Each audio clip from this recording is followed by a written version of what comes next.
2012ஆம் ஆண்டு டிசம்பர் 21 அன்று உலகம் முடிவடையும் என்ற செய்தி உலகம் முழுவதும் பரவலாக பேசப்பட்டது.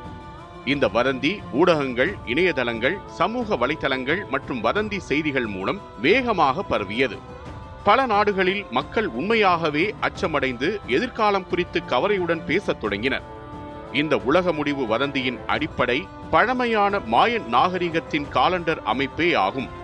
மத்திய அமெரிக்காவில் வாழ்ந்த மாயன்கள் மிக துல்லியமான வானியல் அறிவுடன் கூடிய காலண்டர்களை உருவாக்கியிருந்தனர். அவற்றில் ஒன்றான லாங் கவுண்ட் காலண்டர் ஒரு நீண்ட கால சுழற்சியை கணக்கிடுகிறது. அந்த லாங் கவுண்ட் காலண்டரில் ஒரு பெரிய கால சுழற்சி 2012 டிசம்பர் 21 அன்று முடிவடைகிறது. இதனை சிலர் தவறாக உலக அழிவு நிகழும் நாள் என்று விளக்கினர். ஆனால் மாயன் கல்வெட்டுகள் மற்றும் வரலாற்று ஆதாரங்களில் உலகம் முடியும் என்று எங்கும் குறிப்பிடப்படவில்லை.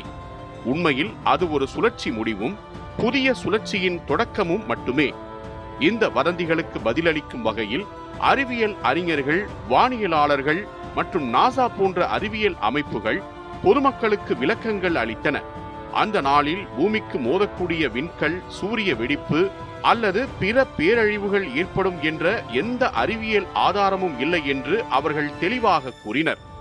அத்துடன் திரைப்படங்கள் மற்றும் பொழுதுபோக்கு ஊடகங்கள் இந்த அச்சத்தை மேலும் அதிகரித்தன.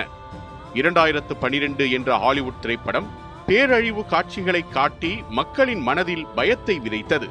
சில நாடுகளில் மக்கள் உணவுப் பொருட்கள் சேமித்தல், பாதுகாப்பான இடங்களை தேடுதல் போன்ற செயல்களில் ஈடுபட்டனர்.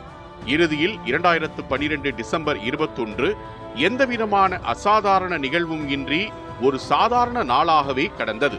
இந்த நிகழ்வு தவறான தகவல்கள், மூட நம்பிக்கைகள் மற்றும் அறிவியல் அறிவின்மை சமூகத்தில் எவ்வாறு தேவையற்ற பயத்தை உருவாக்கும் என்பதற்கான முக்கியமான வரலாற்று பாடமாக மாறியது.